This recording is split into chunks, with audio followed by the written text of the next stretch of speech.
जब से दिल्ली में आम आदमी पार्टी की सरकार बनी है, दिल्ली के 2 करोड़ लोगों के साथ मिलके और अलग अलग सरकारी एजेंसीज़ के साथ मिलके, केंद्र सरकार के साथ मिलके बहुत सारे कदम उठाए गए हैं, जिसकी वजह से दिल्ली के अंदर पिछले 8 सालों में प्रदूषण में काफ़ी कमी आई है। मैं ये नहीं कहूँगा कि आज की सिचुएशन आइडियल सिचुएशन है, लेकिन ये दिखाता है कि जिस रास्ते पे हम चल रहे हैं वो रास्ता सही है। 2014 के मुकाबले आज 2023 में 30% पोल्यूशन में कमी आई है। अमूमन देखने में आया कि अन्य राज्यों में या अन्य शहरों में समय के साथ प्रदूषण बढ़ा है, विकास की एक्टिविटीज़ के साथ प्रदूषण बढ़ा है, लेकिन दिल्ली में 30% पोल्यूशन की कमी है। 2014 में PM 2.5 149 होता था, आज PM 2.5 103 है। 2014 में PM 10 324 होता था, आज 223 है। तो लगभग 30% प्रदूषण में कमी आई है। एक और आंकड़ा मैं देना चाहता हूं कि 2016 में प्रदूषण के हिसाब से अच्छी हवा 109 दिन होती थी। 365 में से 109 दिन अच्छी हवा होती थी। ये संख्या बढ़ के 163 हो गई है। अब साल में 163 दिन अच्छी हवा होती है। 2016 में जो सीवियर पोल्यूशन होता था, बहुत खराब, ऐसे 26 दिन होते थे। अब ये संख्या घट के केवल 6 दिन रह गए हैं, जो बहुत खराब दिन होते हैं पूरे साल में। इसी दिशा में हमने इसमें कैंपेन चलाया पिछले कई सालों से, युद्ध प्रदूषण के विरुद्ध। उसी कड़ी में अब सर्दियां आ रही हैं। सर्दियों में हम देखते हैं पोल्यूशन बढ़ता है।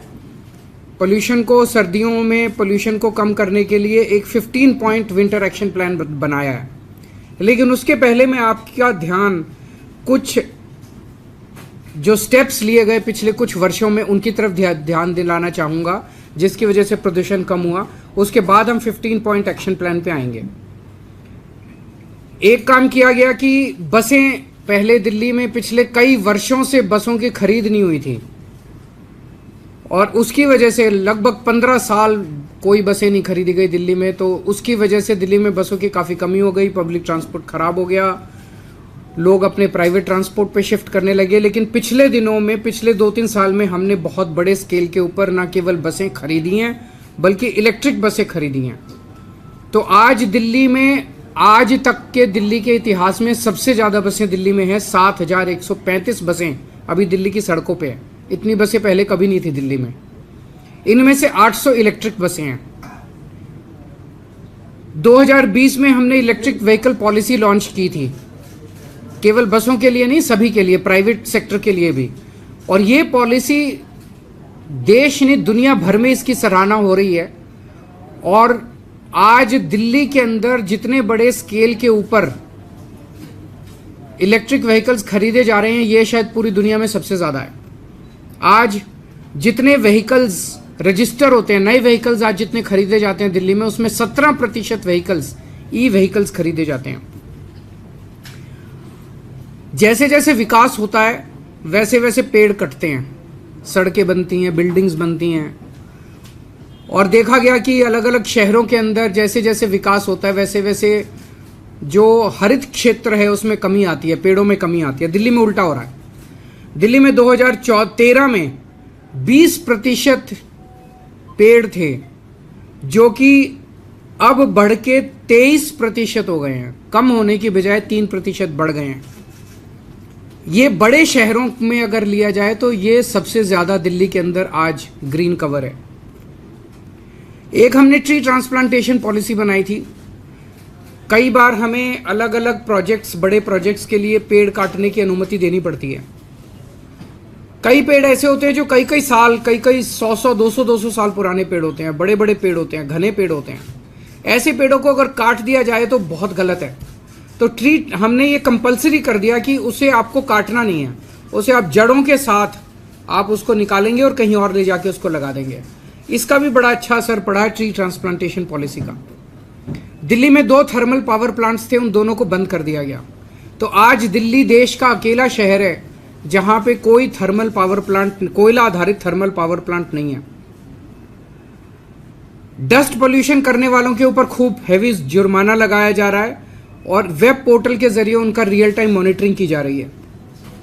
1727 रजिस्टर्ड इंडस्ट्रियल यूनिट्स हैं दिल्ली में। पहले ये पोल्यूटिंग फ्यूल यूज करती थी, अब इन सबको पीएनजी पाइप्ड नेचुरल गैस पे शिफ्ट कर दिया गया है। पहले दिल्ली में बहुत लंबे लंबे पावर कट लगा करते थे हमारी सरकार बनने के पहले, 7-7, 8-8 घंटे के। लोगों को जनरेटर चलाने पड़ते थे, उस जनरेटर से धुआं उठता था। अब दिल्ली में 24 घंटे बिजली आती है जिसकी वजह से कोई धुआं नहीं उठता, कोई जनरेटर का इस्तेमाल की जरूरत नहीं पड़ती। और केंद्र सरकार ने दिल्ली के दोनों तरफ पेरिफेरल एक्सप्रेसवे बनाए हैं, तो जो व्हीकल्स दिल्ली के लिए डेस्टाइंड नहीं है, दिल्ली में उनका काम नहीं है, और पहले दिल्ली से केवल क्रॉस करके यूपी जाया करते थे या यूपी से, वो व्हीकल्स अब पेरिफेरल एक्सप्रेसवे इस्तेमाल करके निकल जाते हैं। वो दिल्ली के अंदर एंटर नहीं करते, जिससे पोल्यूशन में कमी आई है। अब हम आते हैं इस साल के विंटर एक्शन प्लान पे। 15 पॉइंट विंटर एक्शन प्लान है। पहला पॉइंट है कि हमने 13 हॉटस्पॉट्स आइडेंटिफाई किए हैं जहां पोल्यूशन ज़्यादा होता है। हर हॉटस्पॉट के लिए एक स्पेशल एक्शन प्लान बनाया गया है और उसके लिए एक वॉर रूम बनाया गया है।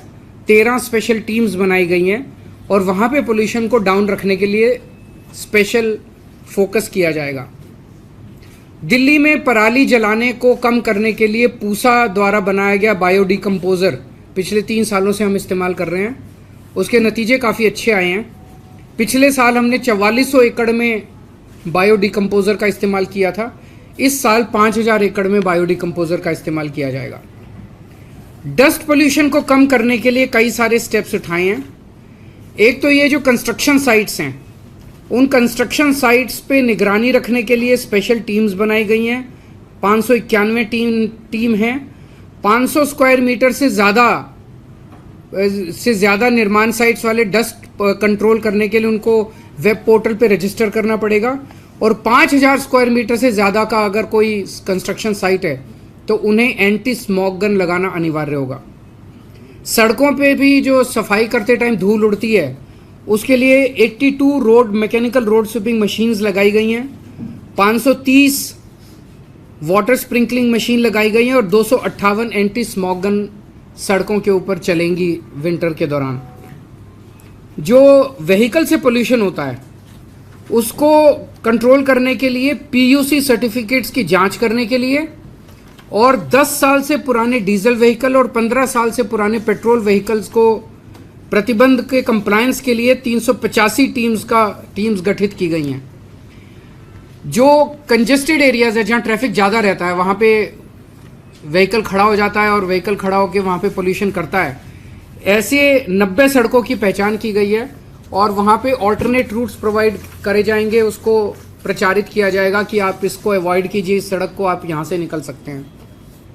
खुले में कूड़ा जलाने पे प्रतिबंध है और 611 टीमों का गठन किया गया है जो इसके ऊपर निगरानी रखेंगी। मैंने जैसे कहा कि 1727 इंडस्ट्रियल यूनिट्स हैं रजिस्टर्ड, जो कि अब पीएनजी नॉन पोल्यूटिंग फ्यूल का इस्तेमाल कर रही हैं। इसकी निगरानी के लिए 66 टीमों का गठन किया गया है। एक ग्रीन वॉर रूम बनाया गया है 24 घंटे, जिसके जरिए निगरानी रखी जाएगी। ग्रीन दिल्ली ऐप जो लॉन्च किया गया था उसका बड़ा सक्सेसफुल रिस्पांस रहा है। 3 साल पहले लॉन्च किया गया था।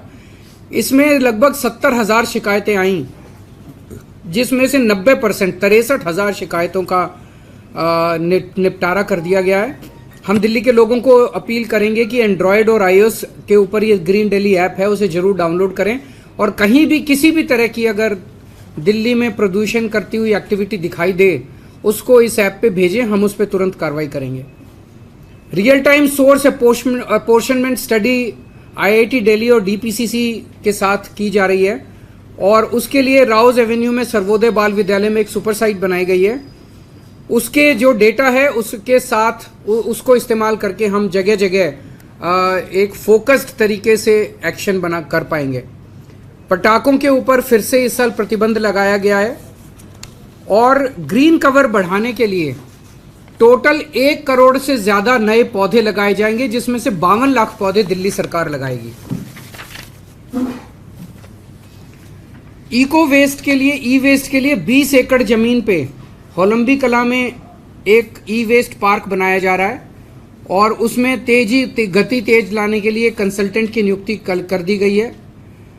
जन जागरूकता अभियान चलाया जाएगा जिसमें run against pollution, red light on, गाड़ी ऑफ, ये सब कैंपेन्स चलाए जाएंगे।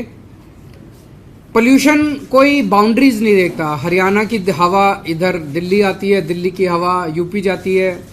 तो आसपास के सभी स्टेट्स के साथ मिलके हमारी कोशिश है कि हम पोल्यूशन की पोल्यूशन को कम करें।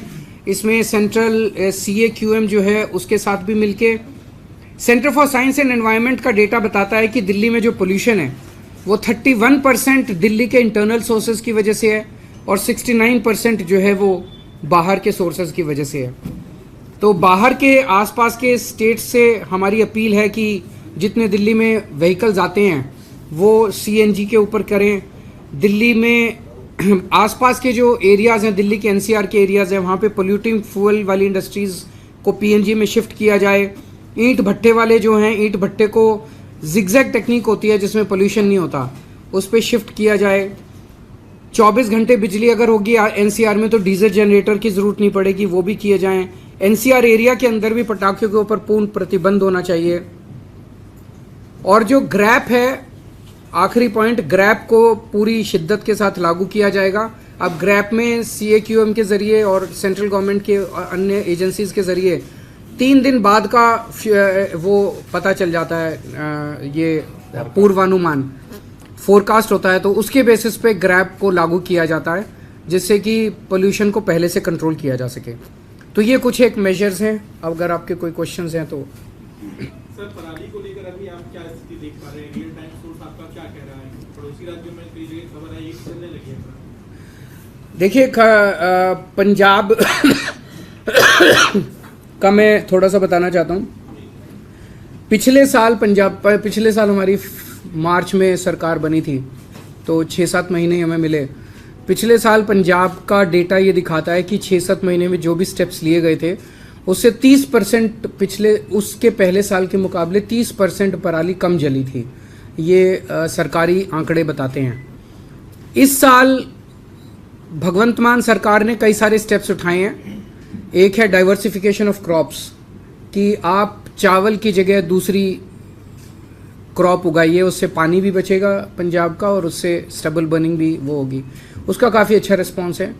दूसरा है चावल की वैरायटीज़, शॉर्ट टर्म वैरायटीज़ हैं, उसमें PL 126, 127, 128 और एक बासमती, इसके ऊपर फोकस किया गया है कि इसको इस्तेमाल किया जाए। तो ये शॉर्ट टर्म वैरायटी जो है इसमें कम स्टबल होती है और स्टबल को डिस्पोज करने के लिए पीरियड ज़्यादा मिल जाता है, तो उसमें जलाने की ज़रूरत नहीं पड़ती।